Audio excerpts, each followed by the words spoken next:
ପରିବା ସଭା। ଦିନେ ପନିପରିବାଙ୍କ ସଭା ହେବାକୁ ଥିଲା।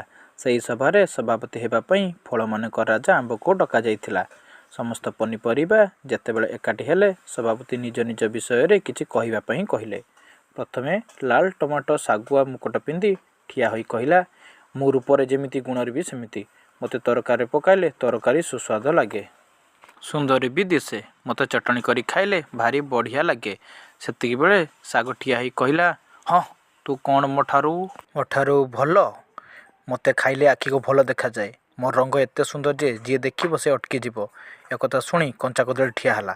ସେ କହିଲା, ମୋ ଭଜା ଭାରି ସ୍ୱାଦ ଲାଗେ। ପାଟିରୁ ଲାଳ ବାହାରେ। ପିଲାମାନେ ଆନନ୍ଦରେ ଖାଆନ୍ତି। କି ମଜା କଦଳୀ ଭଜା।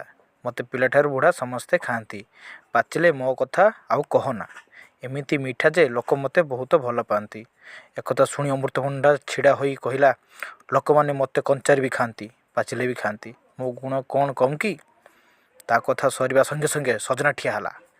ସମସ୍ତେ ଜୋରରେ ହସିଲେ। ସମସ୍ତେ କହିଲେ, ତୋ ରୂପ ତ ବାଜା ବଜାଇବା ବାଡ଼ି ପରି ହୋଇଛି। ସଜନା କହିଲା, ହେଲେ କ'ଣ ହେଲା? ମୋତେ ଯିଏ ତରକାରୀ ଡାଲମା ଭଜା କରି ଖାଇଥିବ ସେ ଜାଣିଥିବ ମୋ କଥା।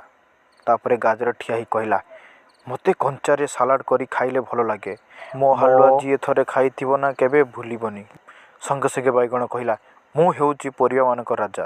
ମୋତେ ସବୁ ପ୍ରକାର ତରକାରୀରେ ପକାଯାଏ, ଭଜା ମଧ୍ୟ କରାଯାଏ। ତାପରେ କଲରା ଠିଆ ହେଲା। ସମସ୍ତେ ହସିଲେ ଆଉ କହିଲେ, ତୋତେ ଖାଇଲେ ପିତା ଯେ ପିତା। କଲରା କହିଲା, ପିତା ଦେହ ପାଇଁ ବହୁତ ଭଲ।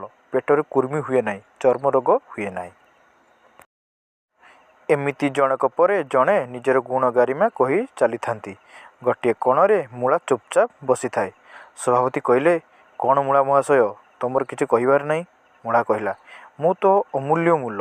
ମୋତେ କଞ୍ଚା ଖାଇଲେ ରକ୍ତ ସଫା ହୁଏ। ମୋତେ ତରକାରୀ କରି ଖାଇଲେ ଖାଦ୍ୟ ହଜମ ହୁଏ।